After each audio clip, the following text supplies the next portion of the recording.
하나님 아버지 감사합니다. 이 새벽에도 저희들이 주님 앞에 나왔습니다.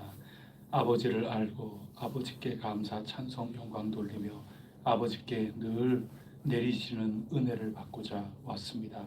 저희 이 기도 시간에 찬송할 때, 말씀을 읽을 때, 말씀을 들을 때, 아멘 할 때, 할렐루야 할 때 주님의 은혜가 더욱더 넘칠 줄 믿습니다. 아멘. 저희들에게 복을 내려 주시옵소서. 아멘. 오늘 이 시간도 주님 앞에 나오는 귀한 이들, 비록 장소는 다를지라도 성령님 안에서 온 교우들이 하나가 되어 한 말씀 안에 일어서게 하여 주시옵소서. 아멘. 눈이 많이 내렸습니다. 다니는 모든 길 가운데에도 안전하게 지켜 주시옵소서. 아멘. 이 모든 말씀 예수 그리스도 이름으로 기도드립니다. 아멘. 찬송가 312장입니다. 312장 찬송하겠습니다.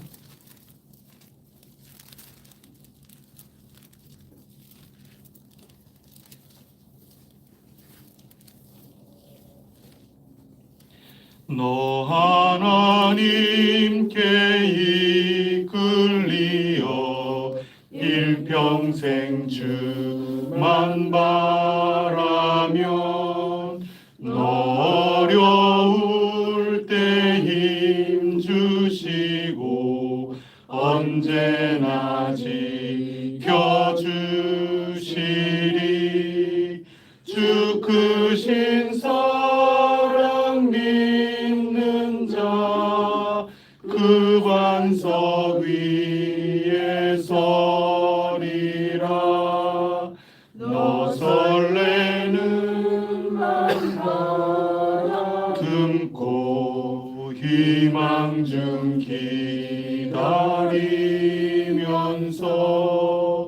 그 은혜로 신 주의 뜻과 사랑에 만족하여라. 우리를 불러주신 주 마음에 소원하신다. 주 찬양하고 기도하며 내 본분 힘써다라. 주 약속하신 모든 은혜 내게서 이뤄지리라.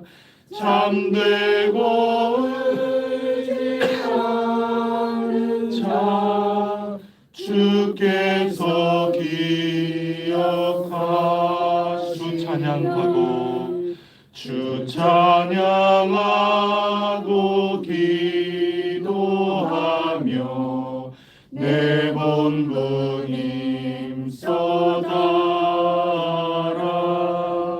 주 약속하신 모든 은혜 내게서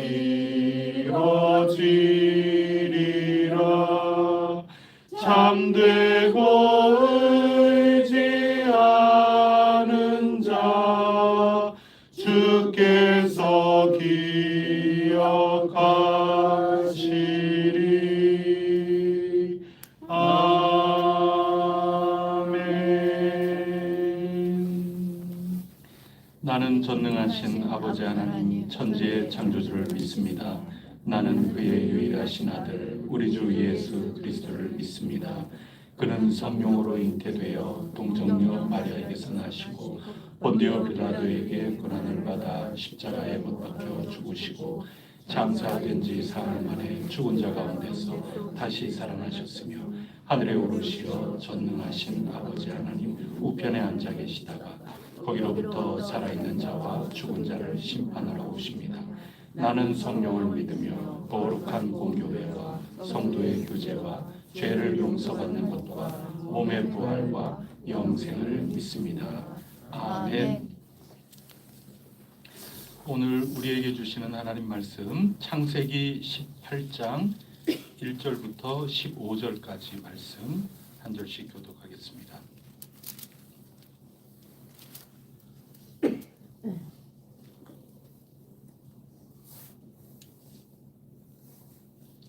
여호와께서 마므레의 상수리 나무들이 있는 곳에서 아브라함에게 나타나시니라. 날이 뜨거울 때에 그가 장막 문에 앉아 있다가 눈을 들어본 중 사람 셋이 맞은편에 서 있는지라. 그가 그들을 보자 곧 장막문에서 달려나가 영접하며 몸을 땅에 굽혀 이르되 내 주여 내가 주께 은혜를 입었사오면 원하건대 종을 떠나 지나가지 마시옵고 물을 조금 가져오게 하사 당신들의 발을 씻으시고 나무 아래에서 씻으소. 내가 떡을 조금 가져오리니 당신들의 마음을 상쾌하게 하신 후에 지나가소서. 당신들이 종에게 오셨음이니이다. 그들이 이르되 내 말대로 그리하라. 아브라함이 급히 장막으로 가서 사라에게 이르되 온 좋게 본 당시에 말을 가져다가 반죽하여 떡을 만들라 하고 아브라함이 또 가축대 있는 곳으로 달려가서 기름지고 좋은 송아지를 잡아 하인에게 주니 그가 급히 요리한지라. 아브라함이 엉킨 적과 우유와 하인이 유한 송아지를 가져다가 그들 앞에 들여놓고 나무 아래에 모셔서되 그들이 먹으니라. 그들이 아브라함에게 이르되 내 아내 사라가 어디 있느냐 대답하되 장막에 있나이다. 그가 이르시되 내년 이맘때 내가 반드시 내게로 돌아오리니 내 아내 사라에게 아들이 있으리라 하시니 사라가 그 뒤 장막문에서 들었더라. 아브라함과 사라는 나이가 많아 늙었고 사라에게는 여성의 생리가 끊어졌는지라.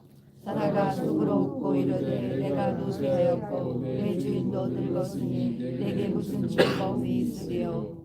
여호와께서 아브라함에게 이르시되 사라가 왜 웃으며 이르기를 내가 늙었거늘 어떻게 아들을 낳으리요 하느냐.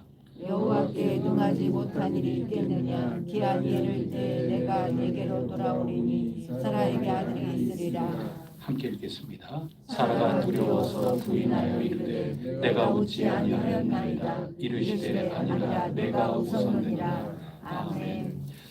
오늘 아브라함이 하나님을 만나고 또 하나님께서 아브라함에게 드디어 지금까지 모호했던 그 약속, 그 아들의 약속을 분명하게 다시금 확인해 주시는 장면의 말씀을 읽었습니다. 이 가운데 사라는 듣고 웃었습니다. 믿기기 어렵죠.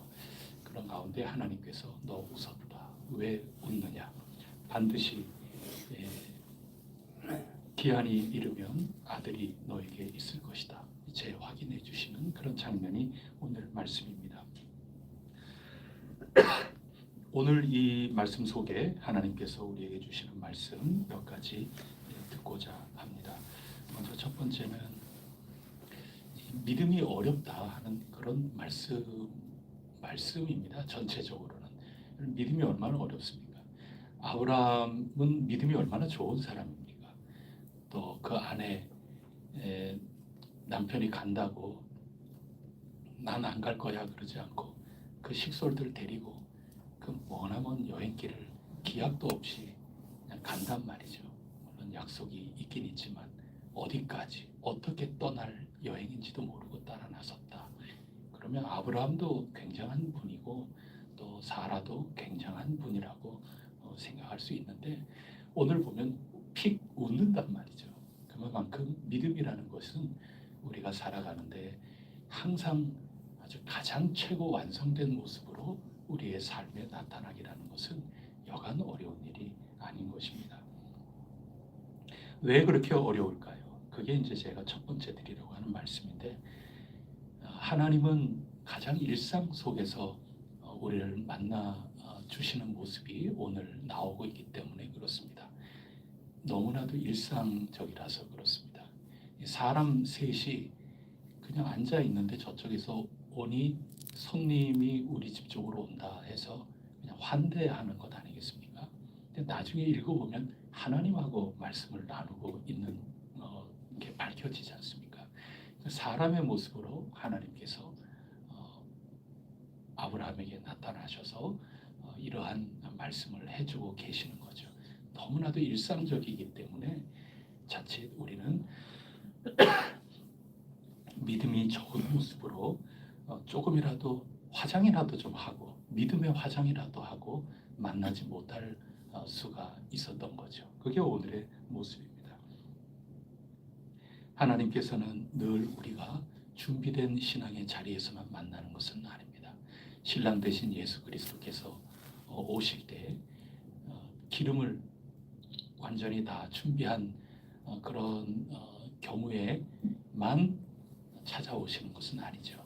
5 처녀는 기름을 미처 준비하지 못했던 겁니다. 일상 속에 있었던 거죠. 자꾸 사용을 하게 마련이죠. 그때 예수님께서 신랑이 오셔서 잔치가 벌어지게 되는 거고, 그때 허둥허둥하는 것 아니겠습니까? 그 5 처녀가 미련하다고 표현을 하고 있지만 믿음이 없었느냐, 신랑을 기다리지 않았느냐, 그런 것은 아니거든요. 그만큼 믿음이라는 것은 우리 말처럼 굉장히 쉬운 것은 아닙니다. 누워 떡 먹기 식의 믿음 생활도 아닌 겁니다. 우리가 마음이 준비가 충만하게 된다면, 또 믿음이 아주 새로워져서 주일 예배 드린 바로 직후에 예수님이 오시면, 우리가 예배 드린 다음에 식사할 때 예수님이 다시 오신다면 우리 해성교회는 정말 은혜롭게 주님의 부르심에 응답할 텐데, 이런 생각 우리가 해볼 수 있지 않겠습니까? 저 같은 경우에는 제가 말씀을 이렇게 순전하게 잘 전하고 있을 그때 예수님이 오신다면 얼마나 나로서는 준비가 완전하게 됐을까, 이런 생각을 혼자 해볼 수 있지 않겠습니까? 여러분들도 부흥회를, 혹은 여러분들이 기도 작정을 하고 예배당에서나 혹은 기도원이나 조용한 곳에 가서 기도하고 계실 때, 또 경건 생활로 말씀을 읽고 묵상하고 있을 때, 그때 예수님께서 다시 오신다. 너무 좋죠. 또 여러분들께서 여러 근심 걱정 사라지고, 또 신앙에서 또 여러분의 현실의 삶을 살아가면서 왜 이렇게 현실이 이럴까, 그런 거에 대해서 자꾸 하나님 앞에 탄원하고 그러는 일이 아니라 다 이해가 되고, 이래도 감사 저래도 감사, 여러분들의 신앙 가운데 전부 그렇다. 그때 하나님께서 여러분하고 만나주시고 잠깐이라도 대화를 나눠주신다면 여러분 얼마나 좋겠어요. 부끄러움 하나도 없이. 그런데 그런 게 아니고 어느 날 갑자기 그냥 손님이 오신다, 갑자기 느닷없이 손님들이 지나가는 길손이온데 밥 한 끼 먹을 수 있나요? 이렇게 왔을 때 그 인생의 일상적인 그런 삶 속에 하나님을 만나게 된다. 이게 오늘의 배경입니다. 그러니 쉽지 않죠. 늘 깨어 있는다는 게 참 말처럼 쉬운 게 아닙니다. 오늘 아브라함은 손님을 접대하는 가운데 하나님을 만나게 되었구나. 이거를 또 역으로 깨닫게 되면서 우리의 일상의 삶을 참 믿음을 가지고 하루하루 잘 살아야 하겠습니다. 잠깐만 쉬었다 가세요. 그래 놓고 실제로 아브라함이 하는 거 한번 보세요. 3절에 보시면, 아이고 제가 주께 은혜 입었다면 원하건대 그냥 지나가지 마시고. 4절에 보세요. 물 한 잔 조금만 좀 가져오게 좀 해주세요. 물 한 잔이라도 먹고 가세요. 이래 놓고 실제로 하는 거는 막 이리저리 막 뛰어다녀요. 6절에 보면 급히 장막으로 가서, 이건 뛰어갔다는 얘기 아니겠어요? 그 다음에 떡을 만들고, 7절에 보면은 기름지고 좋은 송아지 잡아서 급히 요리하고, 송아지 요리를 했어요. 물 한 잔 드시고 가세요. 그래 놓고 난 그럼 물만 먹고 가겠다 그랬는데, 이게 송아지를 잡아왔네. 그런 환대, 이런 일상의 삶을 통해서 하나님을 만나게 되는 이런 모습을 보게 됩니다. 동시에 그렇게 하나님을 만나게 돼도 사라처럼 그냥 피식 웃게 되는 것, 지극히 일상 속에서 이루어지는 것입니다. 오늘 하루도 지극히 늘 쳇바퀴 도는 것 같은 일상이 우리 가운데 있을지 몰라도 주님의 이름으로 거룩한 일상이 될 수 있기를 바랍니다. 일용할 양식을 우리에게 주시는 것처럼 날마다 일용할 시간도 주시고 일용할 공간도 주시는 하나님을 찬양합니다. 오늘 누구를 어떻게 만나든지 그 사람과 믿음의 사람답게 화평과 의로운 그런 만남이 이루어질 때 여러분들 속에 하나님이 오늘 누구를 통해서 만나셨다면, 누구를 통해서 하나님께서 나에게 격려를 주신다면, 누구를 통해서 나에게 위로가 되게 하신다면, 누구를 통해서 나를 깨닫고 경성하게끔 해 주신다면 오늘 어떤 순간일까? 이거를 기대하면서 오늘 하루도 복되게 살아갈 수 있기를 축복합니다. 그리고 약속을 해 주시거든요. 송아지 이 대접 환대, 이토록 환대가 어디 있습니까? 그래서 이 환대 속에 하나님께서 아들을 이삭을 약속을 해 주시고 반드시 다시 너에게 돌아올 때는 아들의 소식이 있을 거다. 이제 그런 말씀을 하고 계셨습니다. 그때 사라가 웃지 않습니까? 여러분 웃는 거 이해가 되세요? 아직 우리는 사라만큼 연세가 전부 있지 않으셔서 잘 이해가 안 되실 수 있을까 생각도 되고, 근데 그냥 상식적으로 사라의 웃음소리가 충분히 이해되지 않습니다. 그래서 믿음이라는 게 참 어려운 것 같아요. 우리의 현실이 그대로 있지 않습니까? 나는 나이가 많아졌고, 나는 이미 여성으로서의 그 아이를 낳는다 하는 것에 생물학적으로 이미 나는 끝이 났고 여러 가능성이 나에게는 조금도 없다. 내 남편은 100세가 거의 다 됐다. 이런 생각에 정면으로 어긋나는 말씀이 아들을 낳을 것이다. 약속이 이루어지는 그 길을 지금 듣고 있는 것 아니겠습니까? 그러니까 사라의 이 웃음과 또 사라의 속으로 생각하는 그 모든 이야기는 현실에 기반을 두고 하나님의 하시는 그 약속의 말씀을 받아들이지 못하는 건데, 저는 다른 생각보다 충분히 이해가 되고 우리의 삶이 바로 이와 같다, 이렇게 인정하지 않을 수가 없습니다. 창세기에서 계속 읽어오는 말씀의 내용이 바로 그것입니다.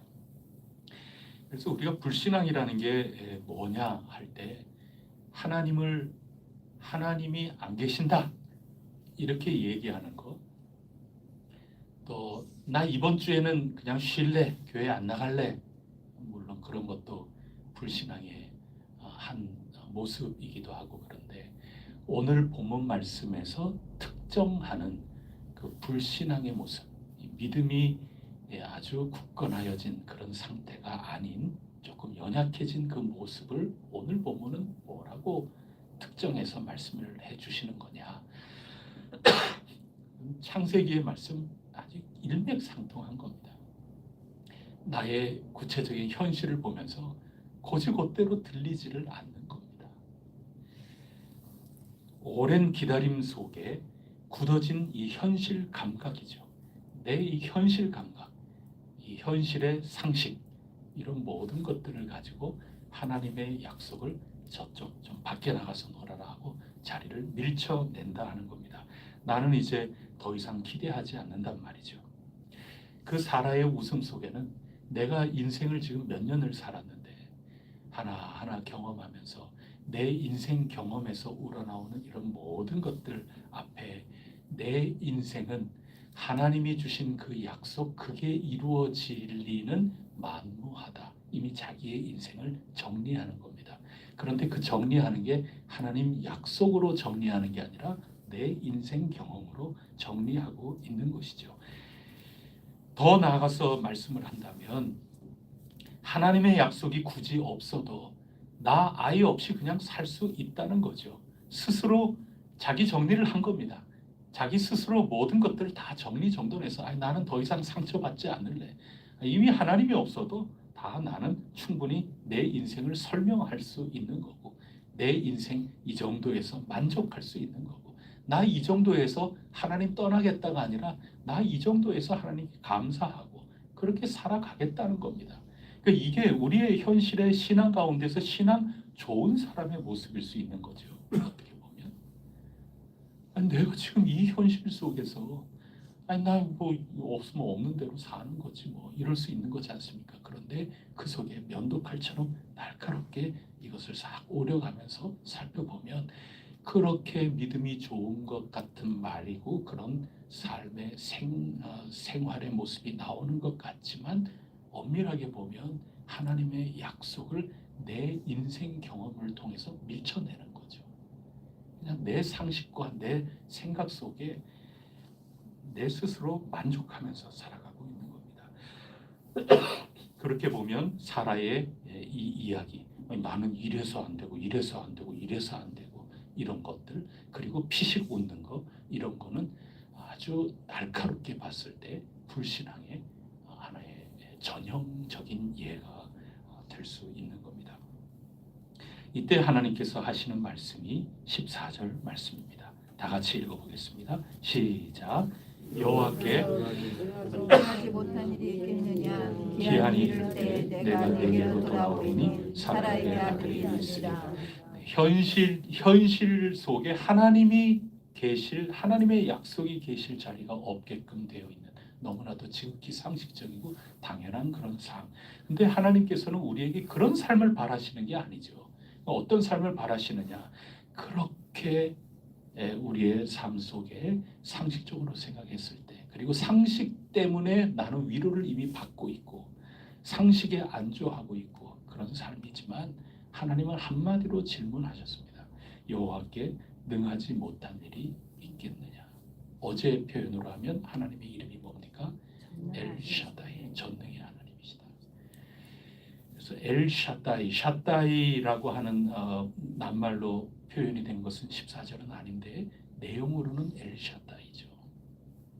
그러니까 하나님의 손이 닿지 않는 곳이 있겠느냐, 그런 뜻입니다. 또 하나님의 손길을 벗어나서 존재하는 인생의 분야, 내 삶의 구석이라는 것이 있겠느냐, 이런 뜻인데 여호와께 능하지 못한 일이 있겠느냐, 엘샤다이 하나님을 너는 정말 신뢰하지 못한단 말이냐, 이제 그런 거죠. 그래서 하나님의 약속이라는 것은 내 현실 생각, 그리고 현실에 굉장히 뛰어난 감각을 갖고 계신 분들이 계시잖아요. 굉장히 현실적인 속에서 생활에 나가시는 그런 분들이, 굉장히 밝은 분들이 우리 가운데 이렇게 자꾸 만나게 되지 않습니까? 다 굉장히 현실적인 분들이죠. 그런데 믿음이라는 것은 하나님의 약속을 따라 산다는 것, 그것은 내가 이 현실 속에 살지만 하나님의 약속이 이 현실 속에 비친다 하는 것을 믿는 겁니다. 이 현실, 이 몸 위에 하나님의 약속을 아로새겨 주시지 않았습니까? 우리의 구체적인 이 현실, 하나님의 약속이 흔적으로라도 자리 잡는 그러한 곳이죠.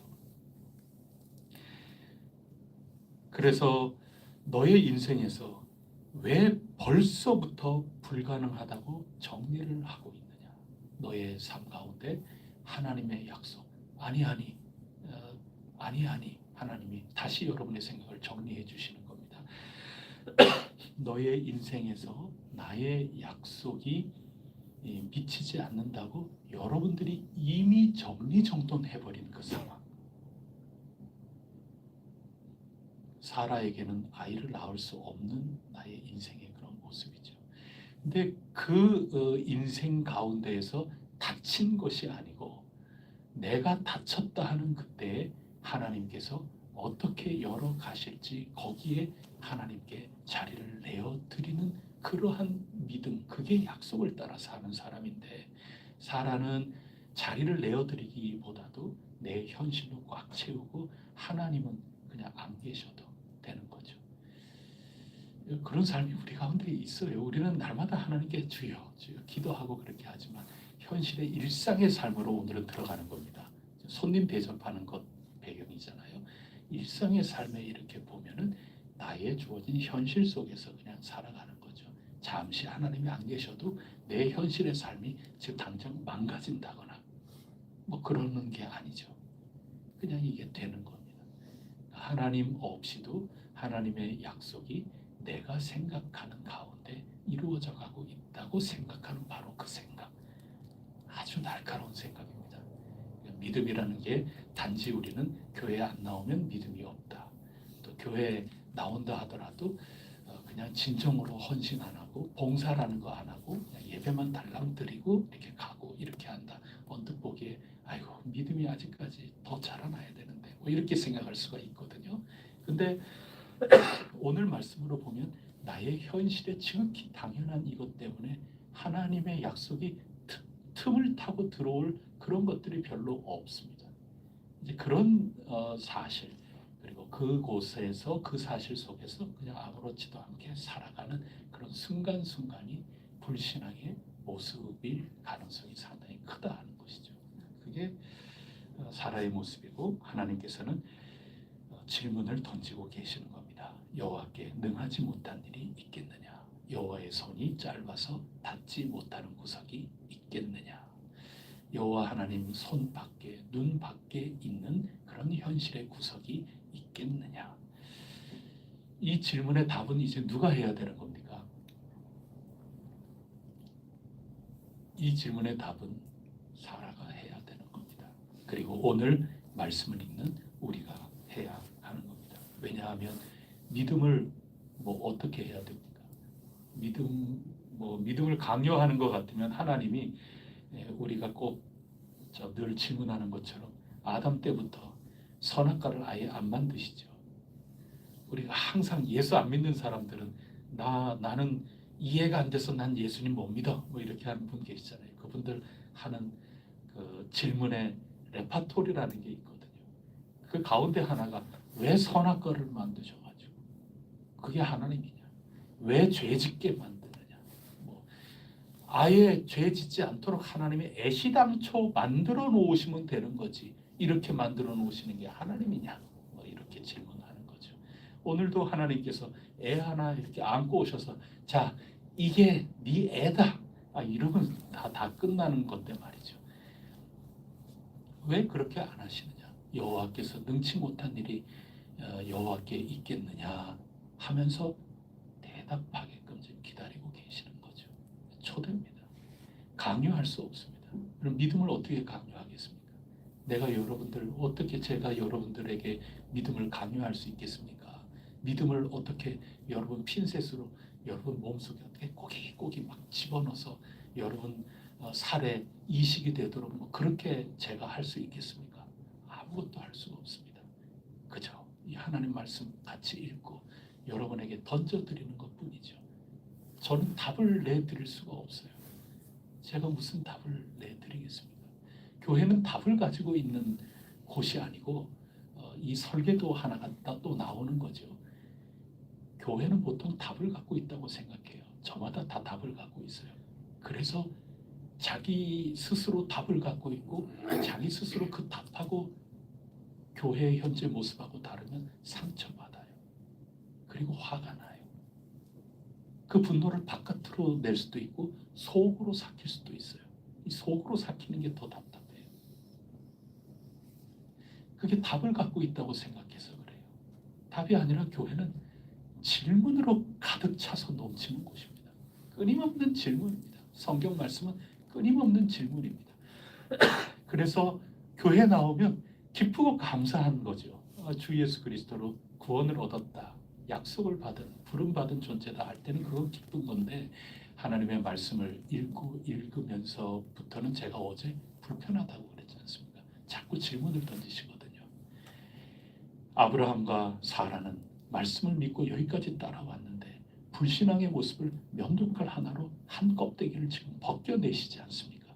너가 믿음이 참 좋은 사람이긴 한데 여기까지 따라오긴 했는데 너 지금 아브라함이 지금까지 순간순간적으로 현실을 가지고 약속이라고 이렇게 치환해가지고 자기가 눈에 보이는 것으로 자꾸 이렇게 만들어가더니 사라 너도 지금 물들었구나. 너 웃었어.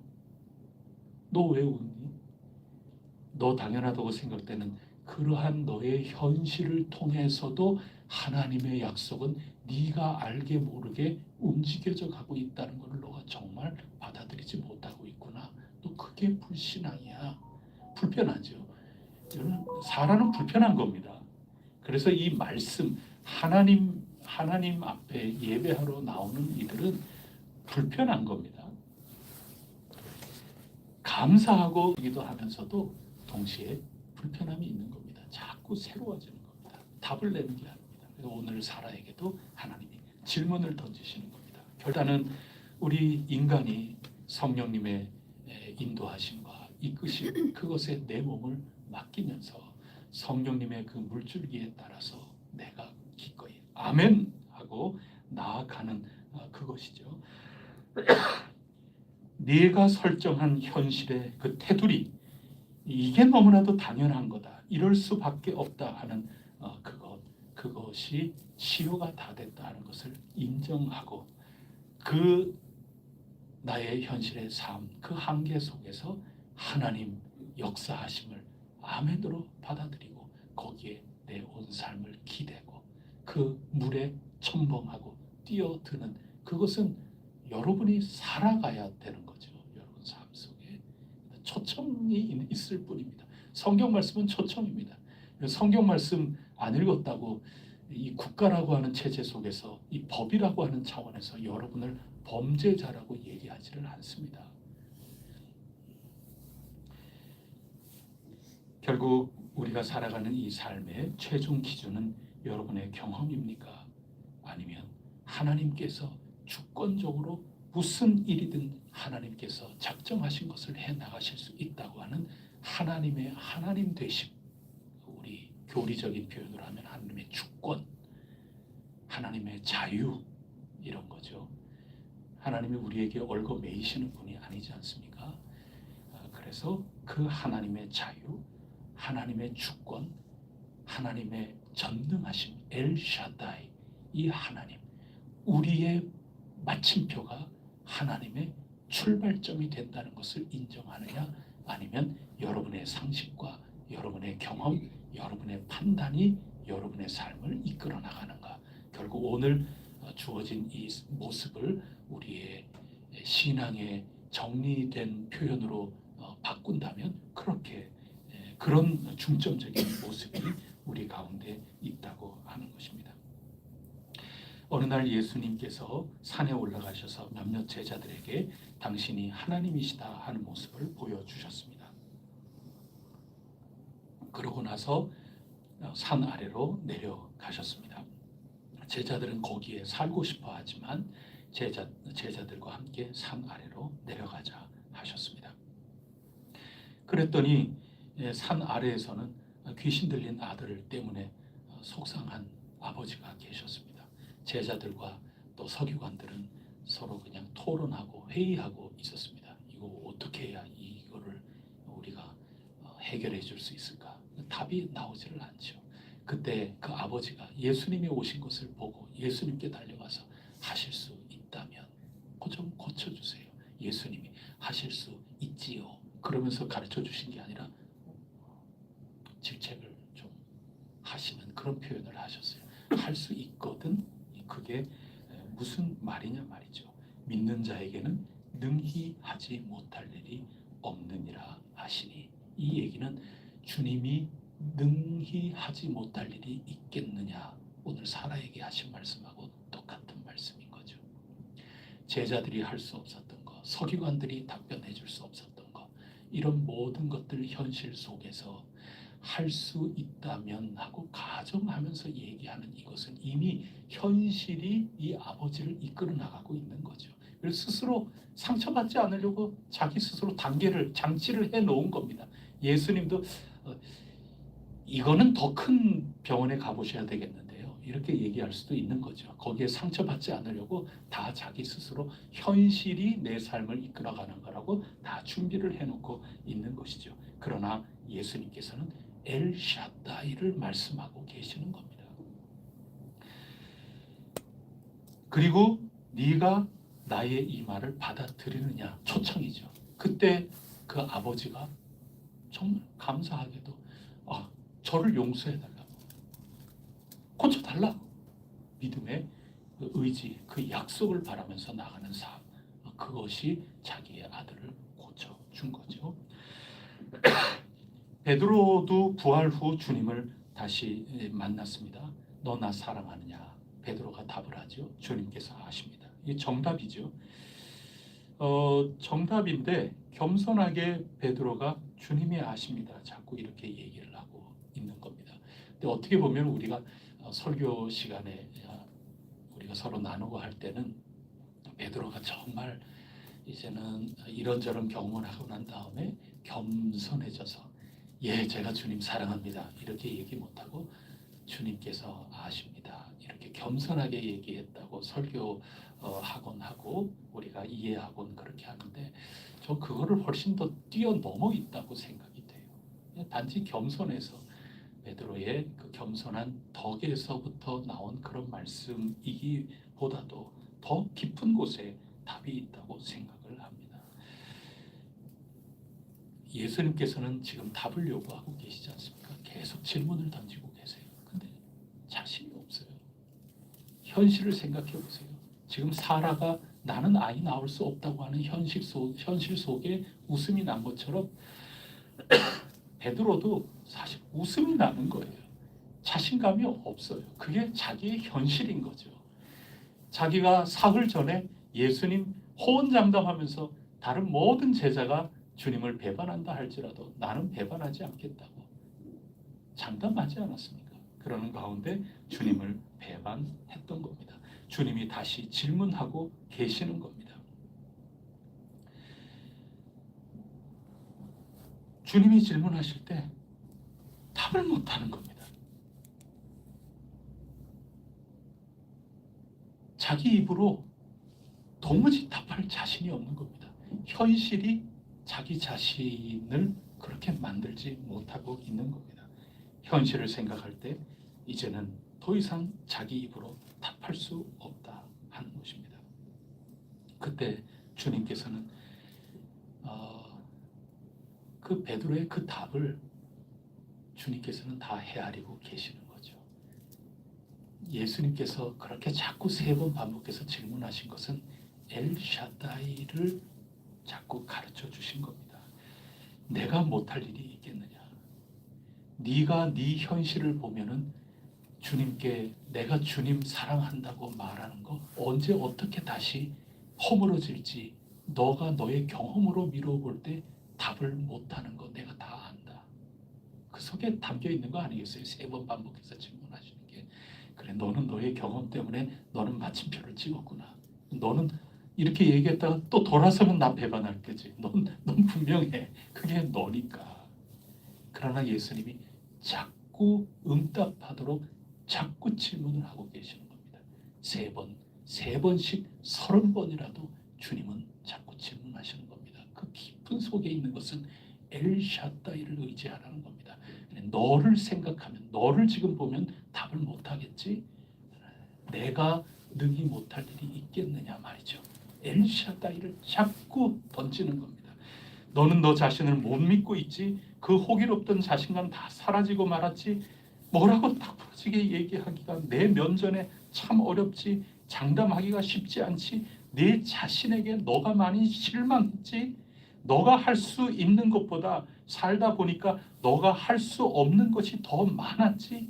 내가 할 수 있고 해야만 하는 사명보다 너가 결코 해서는 안 될 일이 더 많다는 것도 알았지? 그런데 그게 네 마음대로 잘 안 되지? 그래서 대답을 잘 못하지? 근데 나는 계속해서 묻고 있지? 이 물음 속에는 뭐가 있느냐?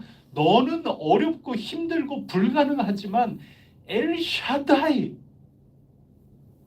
나는 너를 가능하게 만들 수 있다는 것을 아느냐 말이죠.